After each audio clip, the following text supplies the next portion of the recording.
یہ فرمائیے گا کہ کل ویسے تو وفاق المدارس کا اجلاس بھی ہوا، مولانا فضل الرحمان صاحب نے پارلیمنٹ فلور کے اوپر تقریر بھی کی، لیکن اب حکومت نے بظاہر ابھی تک ان سے کوئی بات چیت نہیں کی، بلکہ ڈائریکٹلی بات کرنے کے بجائے کل ایم کیو ایم کے وفد کو بھیجا گیا تاکہ وہ ان کی شکایات سنیں، لیکن اب اس کا کوئی حتمی نتیجہ یا کوئی کلیئر سٹانس حکومت کی طرف سے ابھی تک ظاہر نہیں کیا گیا۔ جے یو آئی فے کا تو ایک بڑا کلیئر سٹانس ہے جو کہ وہ فرام ڈے ون دے رہے ہیں۔ جی سر۔ شکریہ آپ کا۔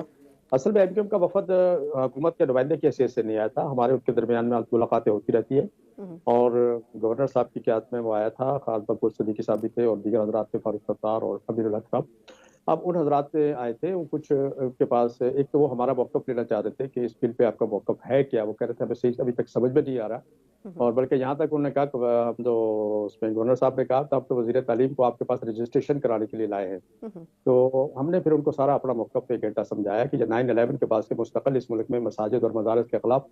ہر دور میں کوئی نہ کوئی طریقہ اور بہانہ بنایا جاتا ہے، ان کے رول کو محدود کرنے کی پوری کوشش کی جا رہی ہے، جس پہ ہم باتیں جب ان کو سمجھائی تو انہوں نے کہا بالکل، انہوں نے اس پہ ایگری کیا، انہوں نے کہا کہ ہمیں آج آپ کا موقف اچھی طرح سمجھ میں آیا ہے اور انشاءاللہ ہم آپ کے وکیل بن کے ہر سطح پہ بات کریں گے، انہوں نے کہا۔ دوسرا انہوں نے ایک ترامیم لائے تھے بلدیات کے حوالے سے، ان کا نقطہ حکومت سے شکایات تھی، اس پہ بھی انہوں نے بات کی، انہوں نے کہا کہ اگر آپ کی بات حکومت سے ہوتی ہے تو ہماری شکایات بھی حکومت تک، آپ کی عزت کرتے ہیں حکومت، آپ کا احترام کرتے ہیں، تو ہماری شکایت یہ ہے حکومت کے ساتھ، اور ایک بلدیات کے حوالے سے ترمیم تھی، انہوں نے کہا کہ یہ ترمیم ہم آپ کو دے رہے ہیں، اس کو ذرا آپ دیکھیے، اور ہم نے اس کو لے لیا اور ترمیم کو، اور وہ ہم نے اپنی لیگل ٹیم کے حوالے کیا، سیاسی ٹیم بھی غور کرے گی، لیگل ٹیم بھی غور کرے گی کہ ہم کس حد تک اس ترمیم پہ ان کے ساتھ تعاون کر سکتے ہیں۔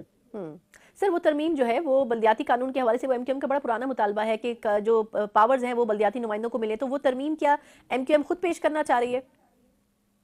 بہرحال ابھی تو ہمیں لائی، میرا خیال وہ کنسنسس سے میرا خیال سب سے پہلے مشاورت کر رہی ہے، سب کو اعتماد مل رہی ہے اپنے طور پہ، پھر شاید وہ آگے بات کو بڑھائیں گے،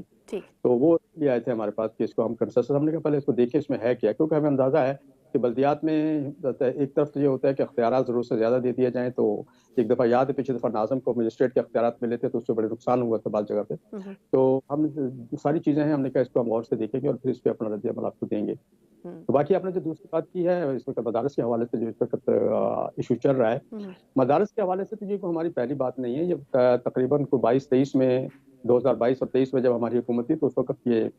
بنا تھا، بل تیار کیا گیا تھا اور تمام اتحادی جماعتوں کے سربراہوں نے بیٹھ کے اس کو پاس کیا تھا، جس میں جناب آصف علی زرداری بھی موجود تھے، اس وقت پریزیڈنٹ پیپلز پارٹی کی حیثیت سے، پارلیمنٹریز کی حیثیت سے وہ اس اجلاس میں تھے، اتحادی اجلاس میں، تو اس میں یہ بل پاس ہوا تھا، 5 گھنٹے اس میں بل بنا تھا، اور یہ بل میں ایک اور بتاؤں، یہ جمیعت علماء کا بل نہیں ہے، یہ بل جو ہے اتحادیہ تنظیمات مدارس دینیہ نے باہمی مشاورت کے بعد بل بنوایا ہے، یہ ان کے مشورے سے بل بنا، حکومت نے بنایا ہے، اور انہوں نے سب سے مشورہ ہوا تھا، ان لوگوں سے مشورہ ہوا تھا جو نظر نہیں آتے لیکن وہ ہر چیز میں ان کا عمل دخل ہوتا ہے، تو یہ بل اس وقت بنا تھا، لیکن اس وقت پھر صورتحال تو آپ کو پتہ ہے ملک کی نازک تھی بہت صورتحال، اور جو چلے گئے تھے حکومت چھوڑ کے وہ بھی کہہ رہے تھے وہ ڈیفالٹ ہونے جا رہے ہیں، یہ بھی کہہ رہے تھے ڈیفالٹ ہو رہا ہے، تو پھر یہ بات ہے کہ جی اس وقت آئی ایم ایف اور اس کا دباؤ نہ آ جائے، وہ کس طرح رک جائے، تو اس کو روک، ہم نے کہا پہلے ملک ہے بعد میں ساری چیزیں، ہم نے کہا ٹھیک ہے رہ لیتے، اب 26ویں ترمیم پہ وہی بل ہے، وہی چیز ہے، اس میں کوئی ترمیم نہیں، وہ جو آبجیکشن جس وقت پریزیڈنٹ صاحب نے کیے ہیں کہ ہاں ان کو پہلے نہیں پتا تھا، یہ 2022 میں نہیں پتا تھا کہ 2001 میں کیا تھا اور 2005 میں کیا تھا، 2019 میں کیا تھا، سب باتوں کو پہلے علم نہیں، کیا 2022 میں جب یہ بل اسمبلی میں پیش ہوا، فرسٹ اور سیکنڈ خواندگی اس کی ہوئی، کیا اس وقت یہ آئی ایم ایف اور ورلڈ بینک کے نام پہ نہیں روکا گیا؟ یہ کوئی نئی چیز تو نہیں تھی، 26ویں ترمیم جب بن رہی تھی تو اس وقت ان کو ان سب چیزوں کو پتہ ہی تھا نا ان کو، اور پھر اس بل کو دوبارہ نئے سرے سے چیک کیا گیا، اس بل کو بلاول کراچی میں بھی ان کی لیگل ٹیم نے جائزہ لیا، جاتی غور صاحب قطع کلامی کی معذرت، سر یہ فرمائیے گا کہ اسی وجہ سے شاید یہ جو مسائل سارے پیدا ہو رہے ہیں حکومت کی طرف سے، مطلب جے یو آئی فے تو کلیئر تھی، تو کیا یہی وجہ ہے کہ خبریں ہیں کہ وزیر اعظم پاکستان شہباز شریف صاحب ملاقات کرنا چاہ رہے ہیں مولانا صاحب سے، اور کیا یہ ملاقات کا وقت طے ہو چکا ہے؟ مطلب یہ ملاقات اگر ہو جائے تو میرا خیال ہے کہ مسئلے کافی حل ہو جائیں گے۔ نہیں، میرا خیال اس میں ملاقات میاں صاحب سے ملاقات کی ضرورت نہیں ہے، میاں صاحب پہلے 2-3 دفعہ پہلے تو ہم نے اس بات کو اوپن نہیں کیا تھا، اب خود کل اعظم نذیر طارق صاحب نے کہا میاں صاحب 2-3 دفعہ رابطے کر چکے ہیں، کھانا بھی رکھ چکے ہیں، لیکن ملاقات، مولانا صاحب نے کہا کہ سمپل سا مسئلہ ہے، آپ اس کا نوٹیفکیشن کر دیں، یہ طریقہ آئینی اس وقت تو دیکھیں نا، اس وقت تو ہمیں آئین کی بالادستی اور پارلیمنٹ کی بالادستی کا مسئلہ ہے، اور اس وقت مدارس کا مسئلہ ہی نہیں ہے، ایک بل ہے سرکار نے بنایا ہے، گورنمنٹ نے بنایا ہے، گورنمنٹ نے سارے اس میں جو کلاسز ہے گورنمنٹ نے ڈالی ہیں، ہمیں ہو سکتا ہے کوئی 1-2 پہ اعتراض بھی ہو، لیکن ہم نے کہا چلو اچھا کام ہو رہا ہے تو ہونے دو، تو اب جب سب کچھ آپ نے بنایا کہ آپ نے اس کے لیگل سارے پہلو پہ آپ نے نظر رکھی ہے، سرکاری بل ہے اور ساری چیزوں کا آپ کو پہلے سے علم ہے، پھر آپ نے پاس کیا، ووٹ آپ نے دیے جی، صدر صاحب کی پیپلز پارٹی پارلیمنٹریز نے بھی اس کو ووٹ کیا ہے، مسلم لیگ نون نے ووٹ کیا ہے، ایم کیو ایم نے ووٹ کیا،